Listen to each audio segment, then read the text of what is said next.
विवेक चूड़ामणि का सबसे जो पहला श्लोक है जो मंगलाचरण है, जिसमें परमात्मा को याद किया जाता है, मंगलाचरण है।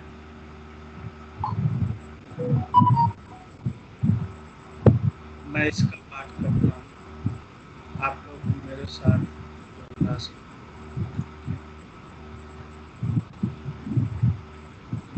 सर्व वेदांत सिद्धांत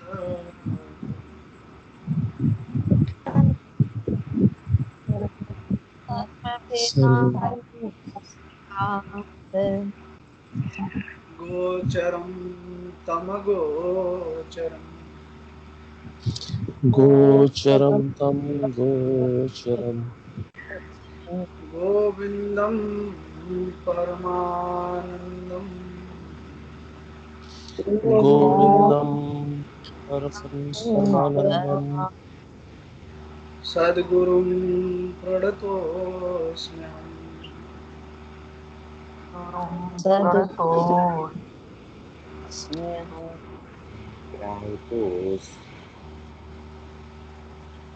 जी, आप पूरा पढ़ लीजिए सब। सर्व वेदांत सिद्धांत गोचरम तम गोचरम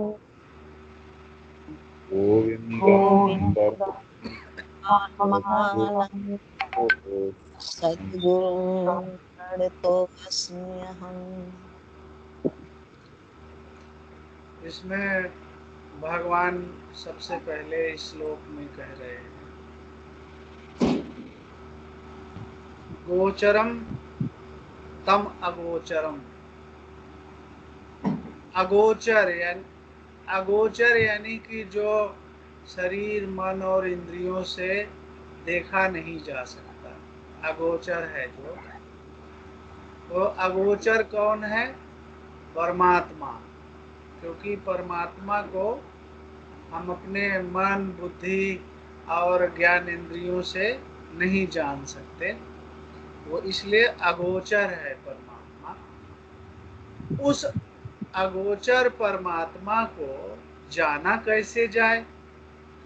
तो कह रहे हैं कि सर्व वेदांत सिद्धांत गोचरम। वेदांत के जितने सिद्धांत हैं उनके माध्यम से गोचरम, उनके माध्यम से उस परमात्मा को जाना जा सकता है।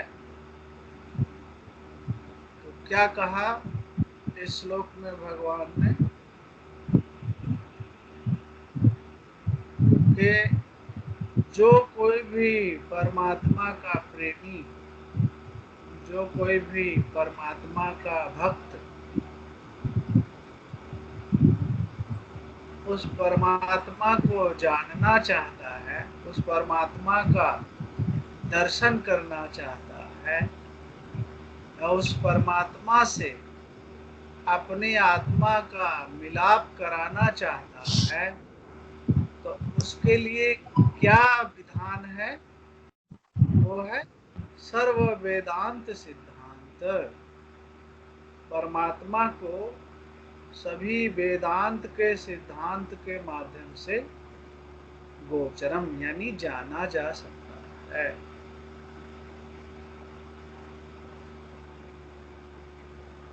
तो किसने जाना?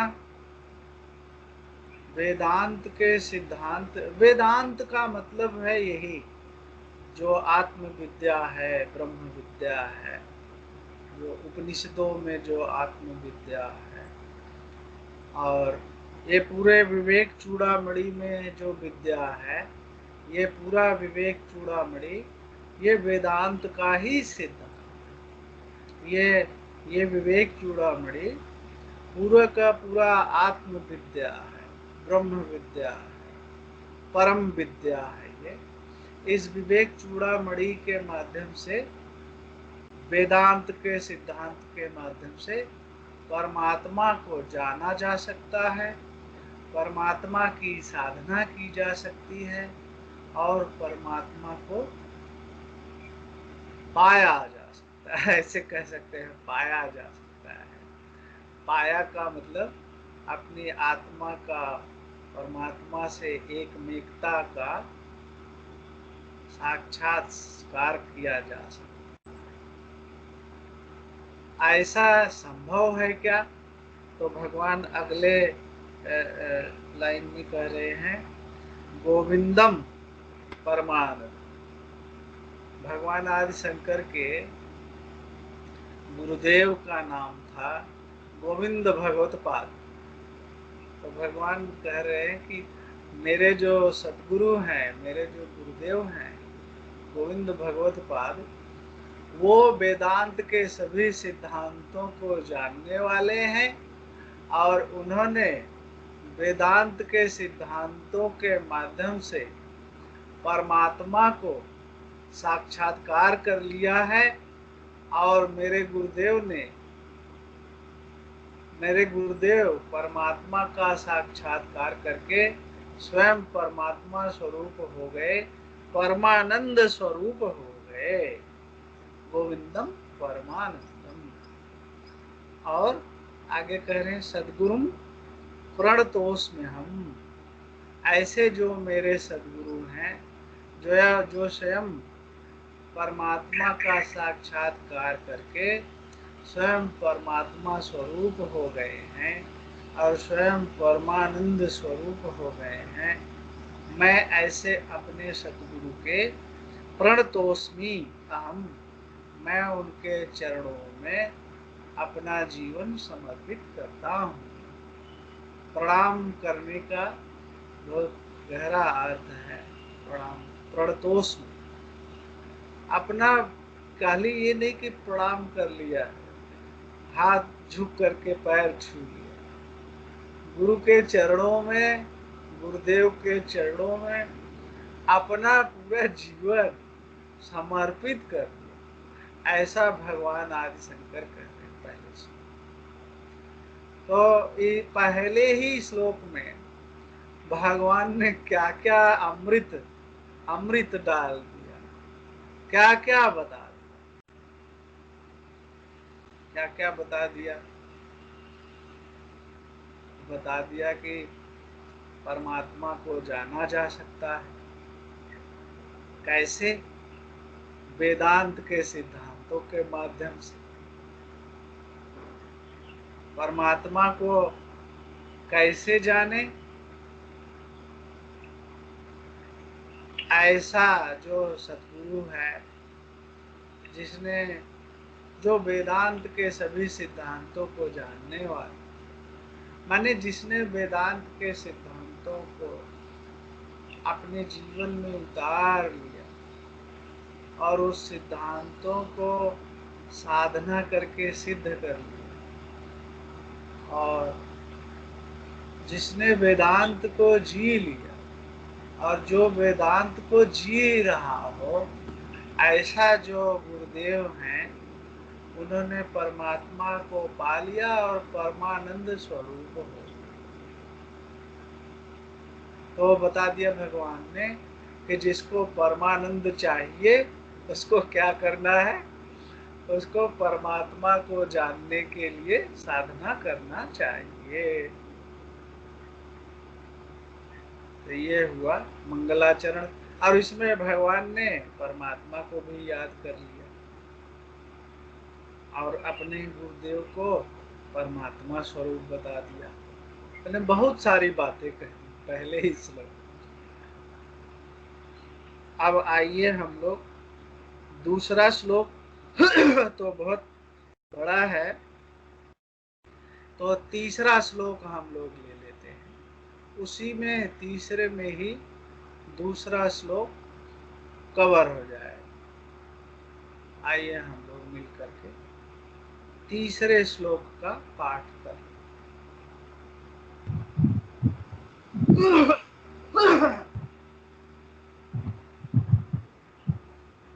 दुर्लभं त्रयमेवेतद्,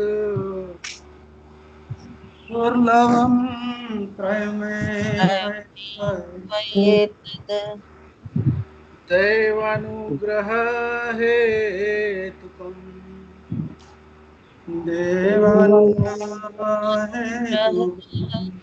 हेतुकम् मनुष्यत्वं मुमुक्षत्वं मनुष्यत्वं मुमुक्षुत्वं महापुरुष संश्रयः महापुरुषं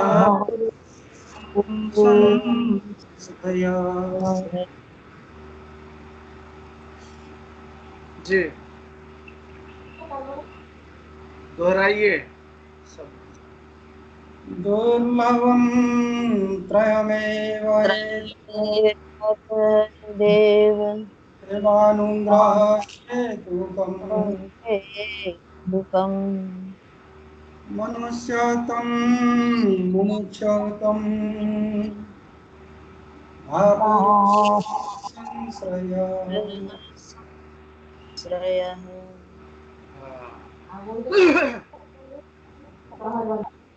भगवान इस श्लोक में कह रहे हैं दुर्लभम त्रयमेव एतत्।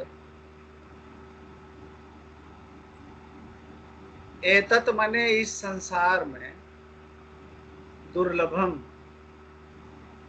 इस संसार में बड़ा दुर्लभ है। क्या दुर्लभ है? भगवान कह रहे हैं तीन चीजें, तीन वस्तुएं मिलना इस संसार में बड़ा दुर्लभ है। क्या क्या है वो तीन वस्तुएं?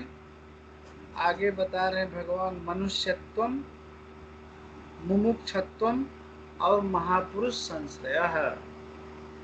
मनुष्यत्वम यानी कि एक मनुष्य के रूप में जीवन पाना बड़ा दुर्लभ है। जैसा कि हम लोग जानते हैं, जैसा संतों महात्माओं ने युगों युगों से ये बात हम सबको बता रखा है कि इस संसार में 84 लाख जिया जून है, 84 लाख योनियां हैं। और अभी साइंस ने भी लगभग उतनी गिनती कर ली है, डिस्कवरी चैनल वालों ने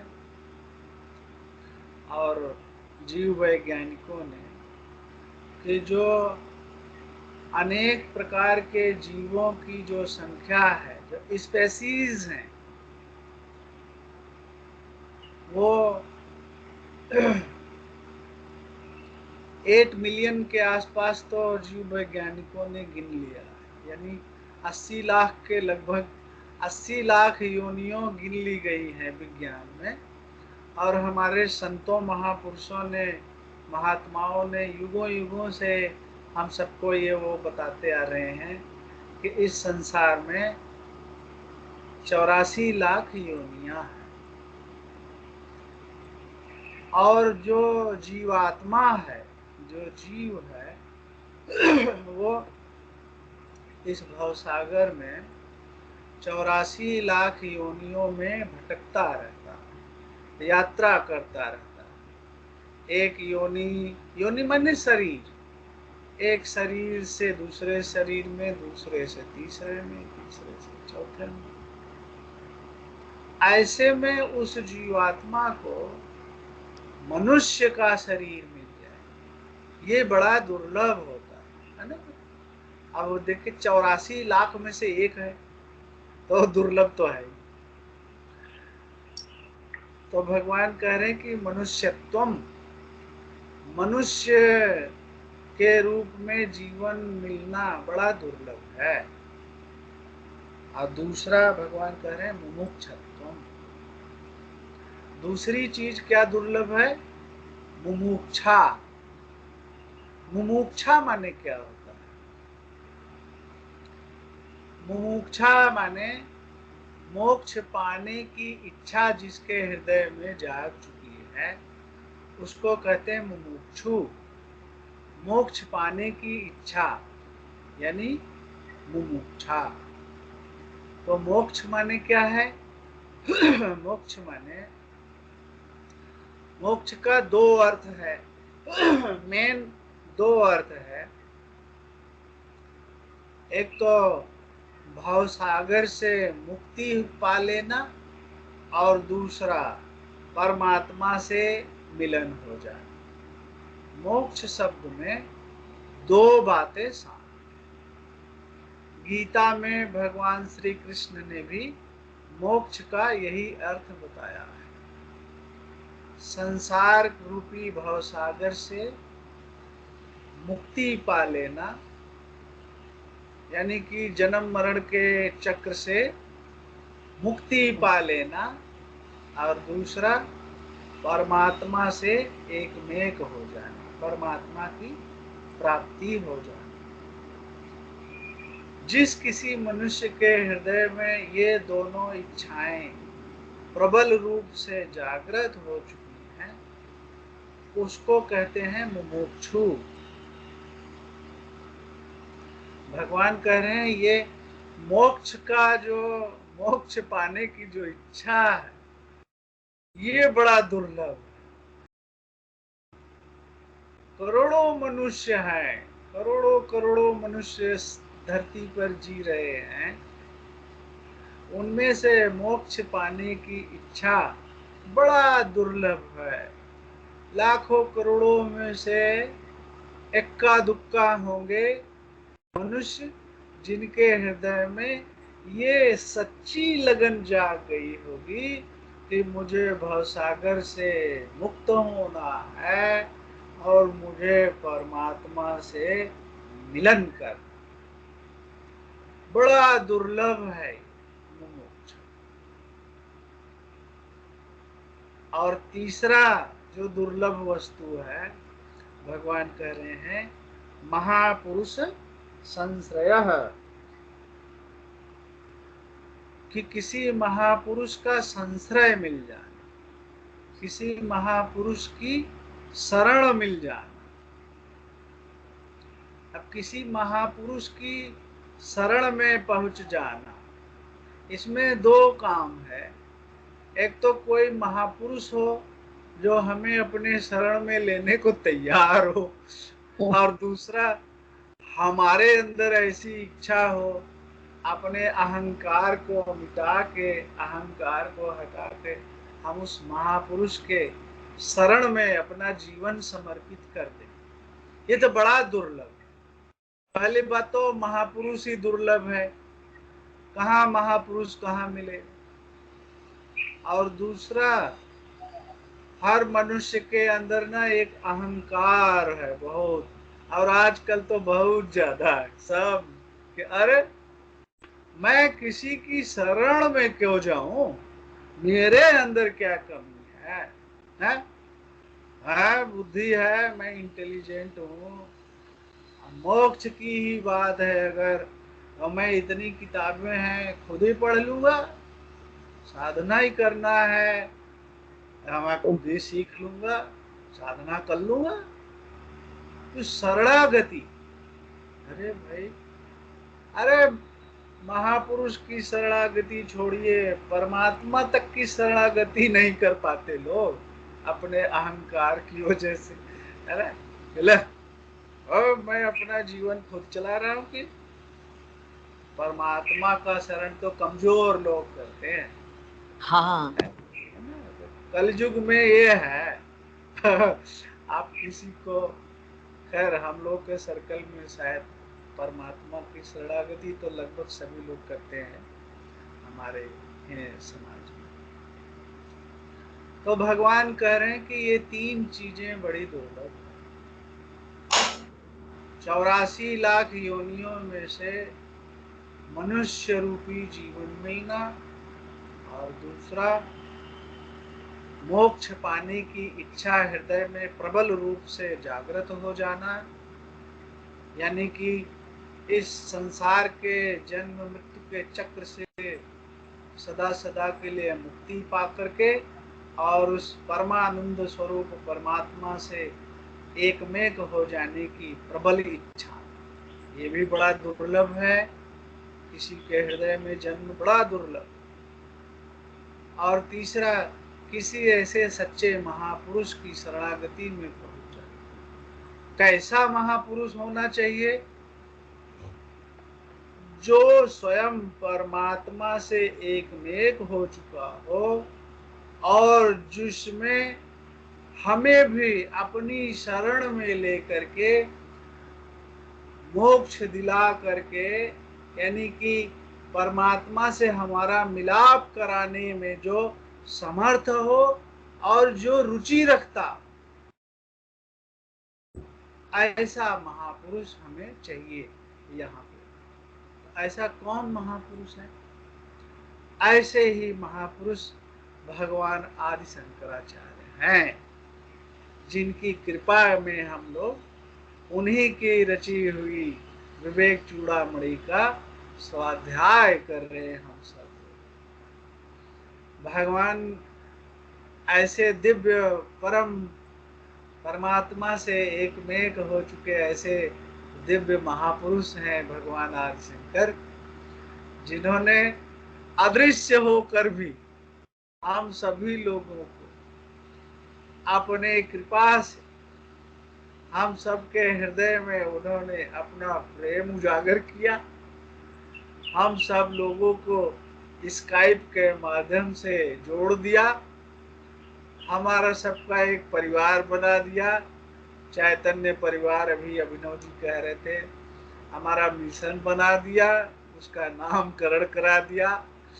और अब भगवान ने अपने ग्रंथ का स्वाध्याय भी प्रारंभ करा। ऐसे महापुरुष की हमें आवश्यकता थी और वो महापुरुष हम सबको मिल चुके हैं। बोलिए भगवान आदि शंकराचार्य की जय। आइए अगला श्लोक देखते हैं। समय क्या हुआ? अच्छा, बहुत समय है। अब जो है हम लोग चौथा श्लोक भी देख लेते हैं।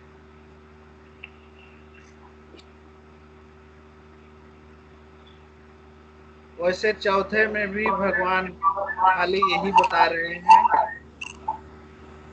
कि जो लोग दूसरा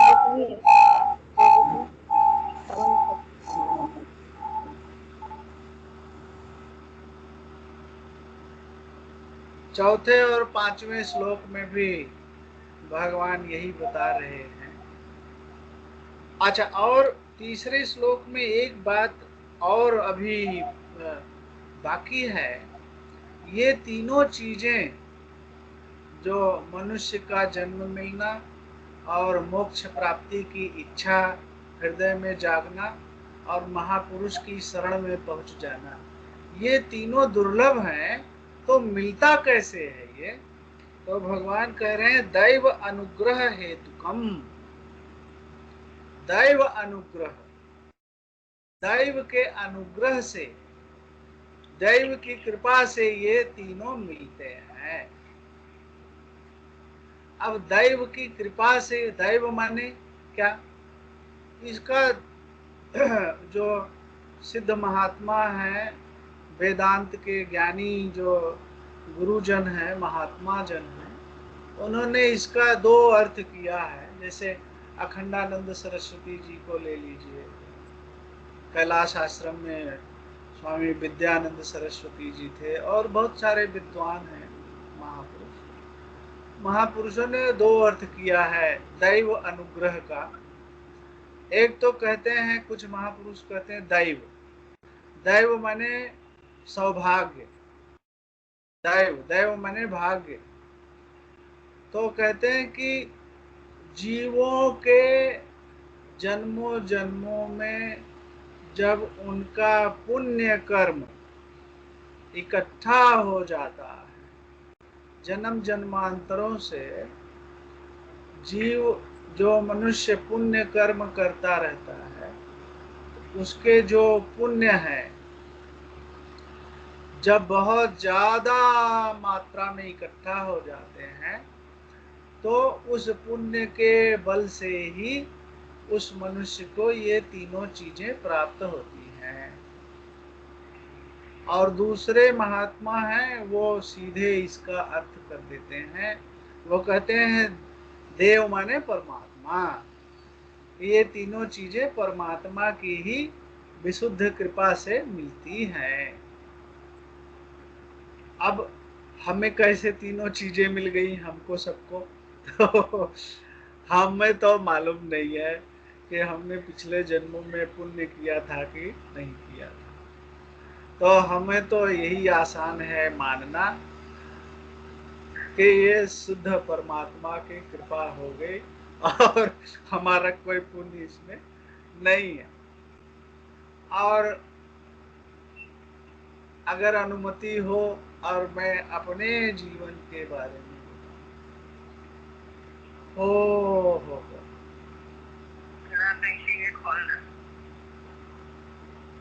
जब 2003 में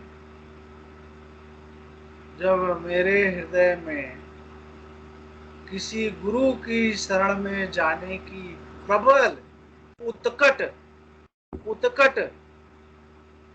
इच्छा क्या कहें, वो मतलब इतनी हृदय में इतनी गहरी लगन जब पैदा हो कि किसी गुरु की शरण में जाना है।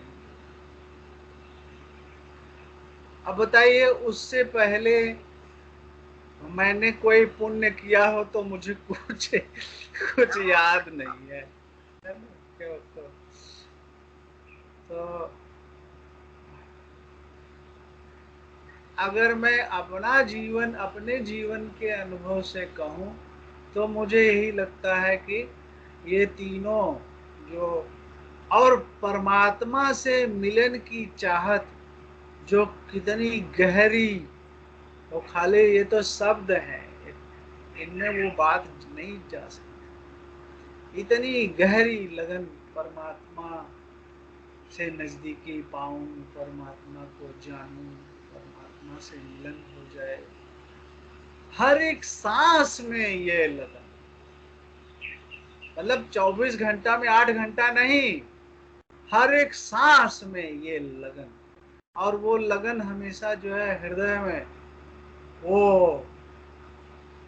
वो वो लगन अपना पुकार रही है, बताओ है।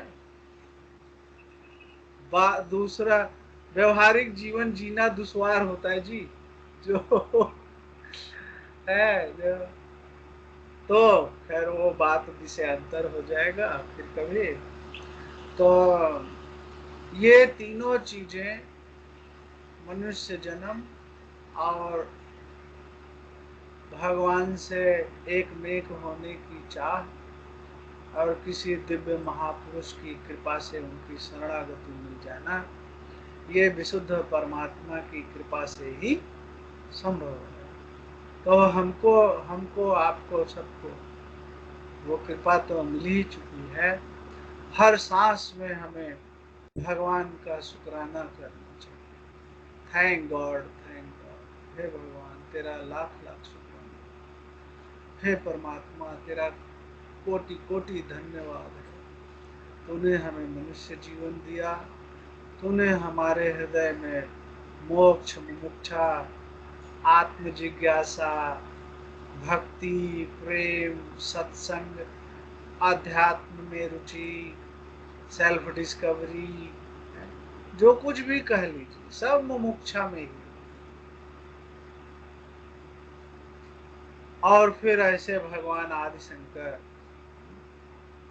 उनकी साक्षात कृपा, जिसमें उनकी कृपा की छत्र छाया में हम सब लोग बैठे हैं, और बैठे ही नहीं है, उनके रचे श्लोकों का स्वाध्याय कर रहे हैं। सोचिए, तो हर एक सांस में भगवान का शुक्र, वो परमात्मा का शुक्राना हम कर ही नहीं सकते। परमात्मा की जो कृपा है वो तो अनंत है, वो अनंत का हम एहसान शुक्राना कर सकते हैं क्या? नहीं कर सकते। फिर क्या करें?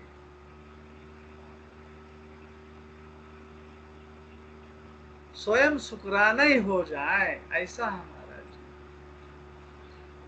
हमारा जीवन भगवान का धन्यवाद। ये है असली भक्ति, ये है असली शरण। आइए फिर अब देख लेते हैं छठा श्लोक। आज 10वें श्लोक तक पूरा करने का एक वो है, देखते हैं होता नहीं। छठा श्लोक ले लेते हैं। चौथे 5वें श्लोक में भगवान कह रहे हैं कि मनुष्य जीवन मिलने के बाद भी और शास्त्रों में जो ये बातें लिखी गई हैं, मोक्ष और गुरु और ज्ञान और परमात्मा प्राप्ति, इन बातों को जानने के बाद भी जो मनुष्य अपने जीवन में साधना नहीं करते, अपने आत्मा की मुक्ति के लिए साधन नहीं करते, वो स्वयं अपने बहुत बड़े शत्रु हैं। उनका कोई दूसरा उनका शत्रु नहीं है, वो स्वयं अपने शत्रु हैं। आगे छठा श्लोक आइए ले लेते हैं, हम सब लोग इसका पाठ करेंगे। वदन्तु शास्त्राणि यजन्तु देवान् वदन्तु शास्त्राणि यजन्तु देवान् कुर्वन्तु कर्माणि भजन्तु देवताः कुर्वन्तु कर्माणि भजन्तु देवता आत्मैक्यबोधेन विना विमुक्तिर् आत्मैक्यबोधेन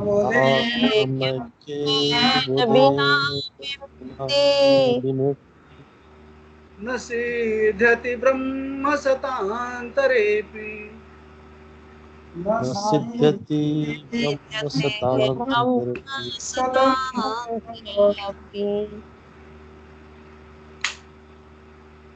अब सब लोग एक साथ करेंगे पाठ।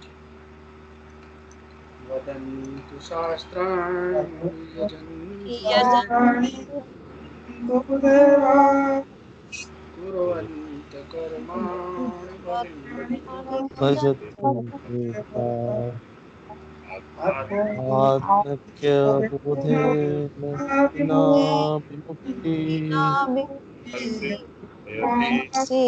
सिद्ध्यति सतान्तरेऽपि। अब इस श्लोक में भगवान बताने जा रहे हैं कि किस किस विधि से, किस किस साधना, किस किस उपाय से मोक्ष प्राप्ति नहीं होगी, और ये भी बता रहे हैं कि किस साधन से मोक्ष की प्राप्ति हो जाएगी। ये बड़ा इंपॉर्टेंट श्लोक है। ये भगवान कह रहे हैं वदन्तु शास्त्राणि, शास्त्रों का पाठ कर ले। जैसे रट ले कोई, है ना, कोई रट ले और बस उसका पाठ करे बैठ के। और यजंतु देवान, जो देवी देवता है ना, हमारे यहाँ हम सब लोगों के समाज में ना अनेक देवी देवता होते हैं, सबके अलग अलग गांव में, शहरों में बहुत सारे लोकल देवी देवता होते हैं, है ना। वो कुछ एरिया में आप अपने एरिया से बाहर चले जाओ तो वो देवी देवता सुनाई नहीं देंगे आपको, तो कोई और नए नए देवी देवता।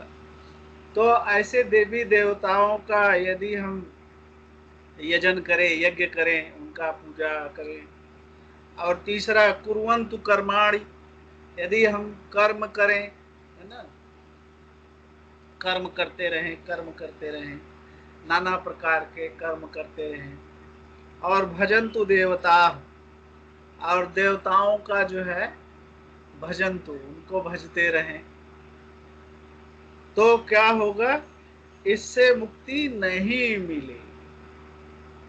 तो भगवान कर की तो भाई बहुत सारे श्लोक रट लिए और अब जैसे उसका रटा रटाया पाठ कर रहे हैं, उससे मुक्ति नहीं मिलेगी।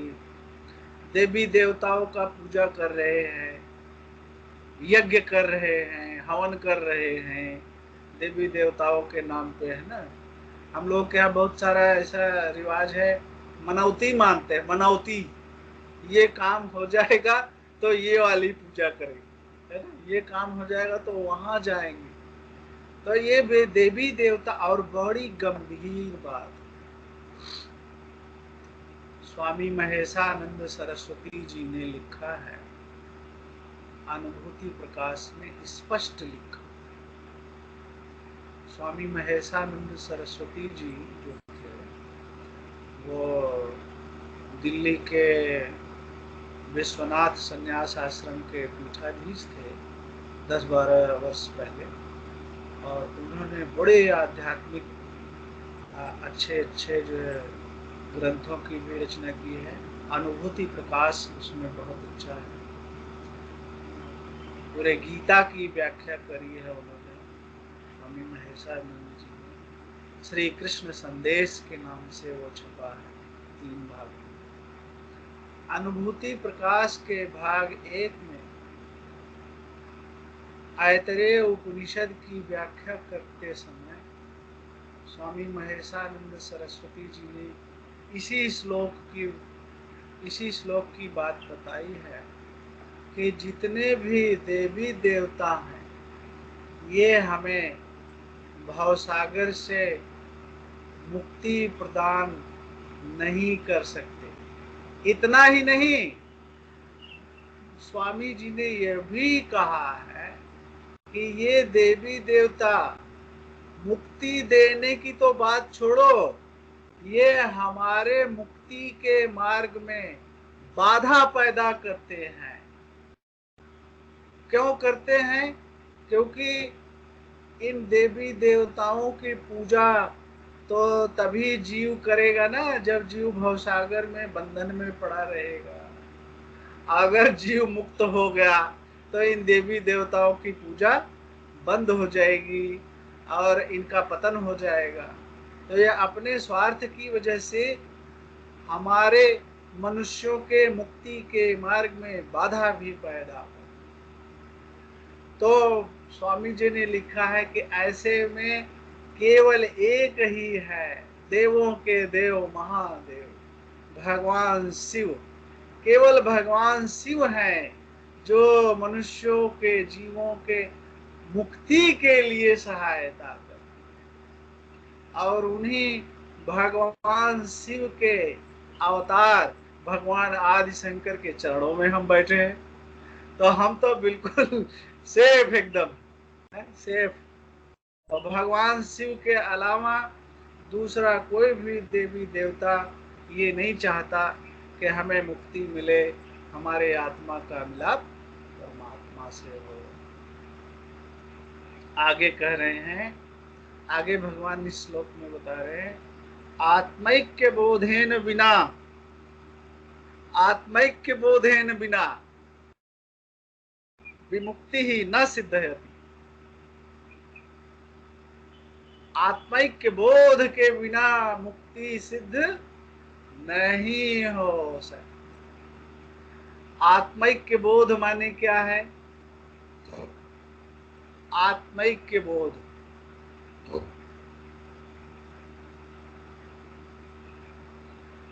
यानी कि पूरी सृष्टि में सभी जीव जंतुओं में, सभी मनुष्यों में एक ही सर्वात्मा है। ऐसा सर्वात्मा जो एक आत्मा है उसका बोध हो। बोध माने अपने निजी अनुभव से जब ये ज्ञान प्रकट हो जाए हमारे हृदय में कि पूरे सृष्टि में एक ही आत्मा है, ऐसा बोध, ये है आत्मैक्य बोध। या सर्वात्मा सिद्धि कह सकते हैं। सर्व आत्मा, सर्व में आत्मा, या इसको दूसरे तरह से कहिए कि आत्मैक्य बोध माने आत्मा और ब्रह्म की एकता का बोध हो जाए। यानी कि मेरी जो आत्मा है ऐसा नहीं, मैं जो आत्मा हूँ, मैं जो चैतन्य आत्मा हूँ, मैं चैतन्य आत्मा उस पूरी सृष्टि का जो परम सत्ता, जो ब्रह्म है, जो सर्वव्यापक ब्रह्म है, परमात्मा है, मैं आत्मा रूप से उस ब्रह्म से एक में एक हूँ, ऐसा बोध जब प्राप्त हो जाए, उसके बिना मुक्ति सिद्ध नहीं हो। अब देखिए भगवान हमको क्या बता रहे हैं, सावधान कर रहे हैं कि हम लोगों को अगर अपने जीवन में मुक्ति चाहिए, भगवत प्राप्ति चाहिए, तो हमें क्या करना चाहिए। मैं एक चैतन्य आत्मा हूँ और मैं वो चैतन्य आत्मा के रूप से उस ब्रह्म से एक में एक हूँ, ऐसा बोध है, अपने निजी अनुभव से ऐसा बोध प्राप्त हो जाए।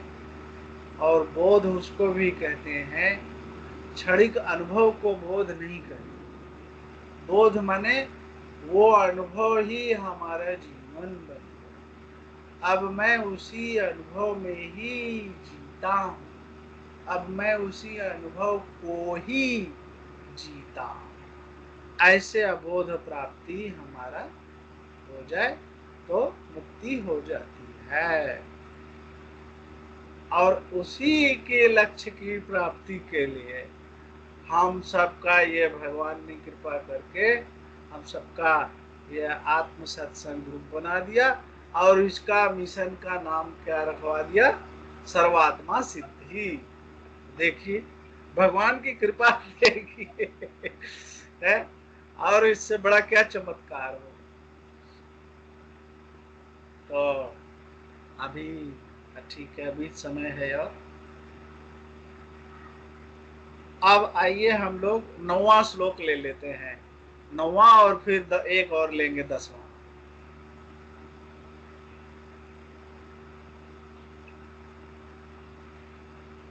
उद्धरेत आत्मनात्मानम् उद्धरेत आत्मानं मग्न संसार वारिधौ मग्न मग्न संसारवारिधौ योगारूढ़त्वमासाद्य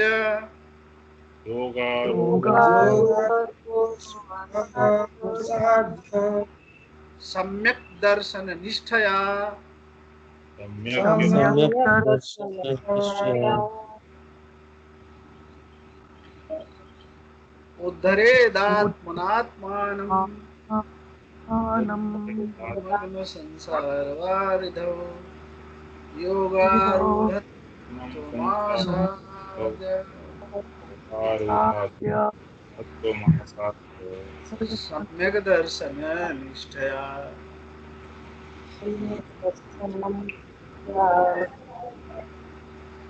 तो आगे भगवान यही कह रहे हैं कि जो मनुष्य संसार वारिधव, ये वारिधव माने सागर, ये संसार रूपी जो भवसागर है, जो मनुष्य इसमें मगन है ना, भवसागर सांसारिक कार्यों में जो मनुष्य मगन है,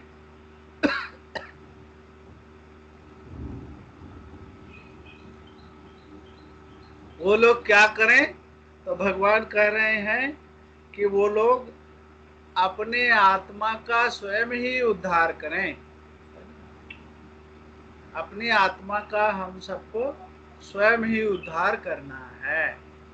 उसका मार्गदर्शन भगवान देंगे, साधना की विधि भगवान बताएंगे, हमको शक्ति भी भगवान देंगे, हमको प्रेरणा भी देंगे, मोटिवेशन भी देंगे। लेकिन साधन तो वास्तव में हम सबको ही करना होगा। अपने अपने आत्मा के उद्धार के लिए, है ना। मोटिवेशन मिल जाएगा, प्रेरणा मिल जाएगी, मार्गदर्शन मिल जाएगा, है। लेकिन साधन तो हम सबको अपने लिए स्वयं ही करना होगा, है ना।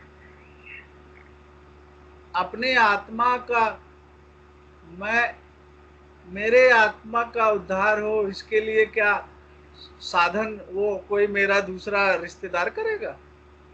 नहीं। तो अब मेरे आत्मा का उद्धार करना है तो साधन स्वयं मुझे ही करना पड़ेगा। मेरे आत्मिक उद्धार के लिए मेरा कोई दूसरा मित्र, रिश्तेदार, नातेदार, बेटा बेटी, भाई बहन, कोई दूसरा साधन नहीं कर सकता। मेरे आत्मा के उद्धार के लिए केवल स्वयं मुझे ही साधन करना होगा, ये भगवान कह रहे हैं। और कैसे करना है वो उद्धार? भगवान कह रहे योगारूढ़त्वम आसाध्य, है ना। योग में आरूढ़ हो जाओ। योग में आरूढ़ हो जाओ माने आत्मयोगी बन जाओ। जैसे हम लोगों ने कुछ दिन पहले किया था, हम सब आत्मयोगी हैं। आत्मयोगी यानी सदैव अपने चेतन आत्मा स्वरूप में हम स्थित हैं और सम्यक दर्शन निष्ठया, जो हमारा दर्शन है यानी जो हमारी बुद्धि है, जो हमारा चिंतन है, वो आत्मचिंतन में ही लगा रहे, परमात्मा के चिंतन में ही लगा रहे, सत्संग में लगा रहे, साधना में लगा रहे। साधना में जो जो हमें विधियां बताई जाएं वो साधन करने में ही हमारी बुद्धि लगी रहे, तभी जाके हमारा उद्धार हो जाता है। आइए आज का अंतिम श्लोक ले लेते हैं, जो कि सबसे इम्पोर्टेंट है और मुझे बहुत प्रिय है। इस श्लोक ने मेरा जीवन की दिशा बहुत बदल दी थी। तो ये 10वां श्लोक बहुत इम्पोर्टेंट है। आप सब लोग चाहे तो इसमें इम्पोर्टेंट का निशान लगा सकते हैं।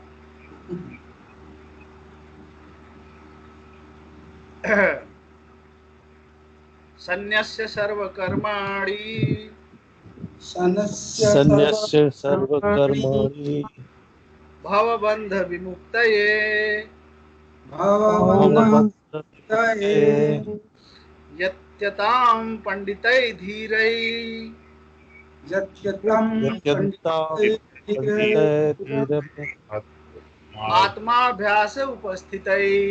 आत्मभ्यास उपस्थितै। आप सब लोग मिलके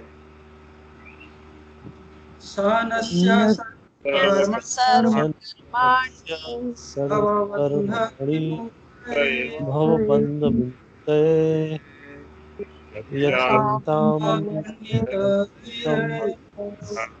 आत्मभ्यास उपस्थितये। हाँ, इसका अर्थ कर लेते हैं। इसका अर्थ बड़े सावधानी से सुन लेना है। भगवान कह रहे हैं कि भवबंध विमुक्तये, भव बंधन से मुक्ति प्राप्त करना है तो क्या करें? पहले तो ये जाने कि भव बंधन क्या है।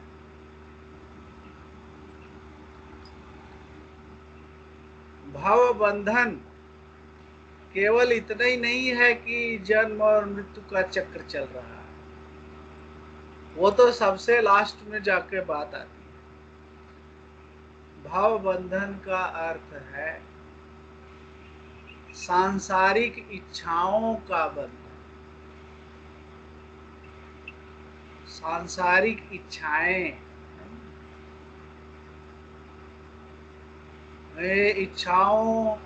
इच्छाओं का जन्म हो मन में और वो इच्छाएं हमें विचलित करें, ये भी एक बंधन, इच्छाओं का। दूसरा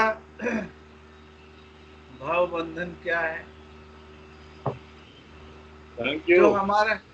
जो हमारा अज्ञान है।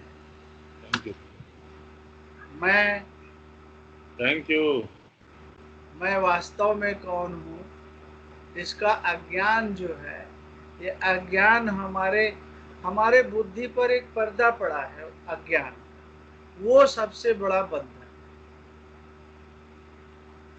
अज्ञान का बंधन है, इच्छाओं का बंधन है, और तीसरा जो बंधन है कर्मों का बंधन। कर्मों का बंधन बड़ा कठिन बंधन है।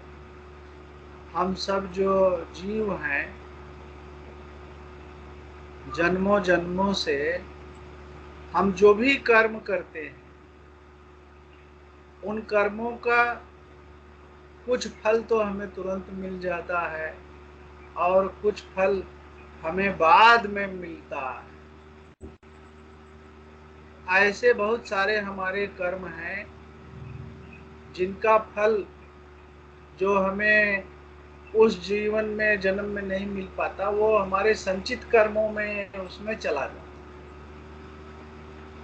तो हर मनुष्य के 3 प्रकार के कर्म होते हैं जिनका फल भोगना हमारे लिए बंधन है।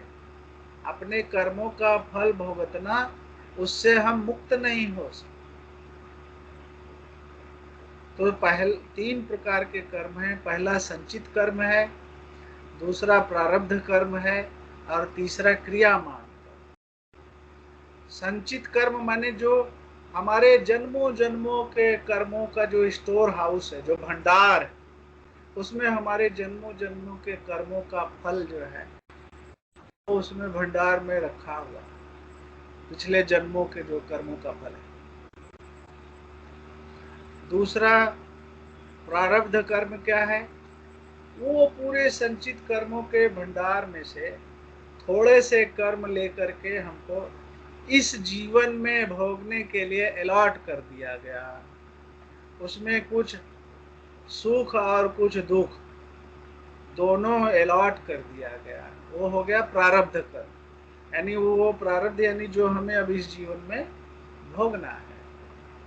और तीसरा है क्रियामान कर्म, यानी अब जो हम करते जा रहे हैं नया क्रियामान, अभी हम रोज कर्म कर रहे हैं, इन कर्मों का जो फल है वो तभी हमारे लिए बंधनकारी होता है जब हम जीव भाव में रह के कोई कर्म करते हैं।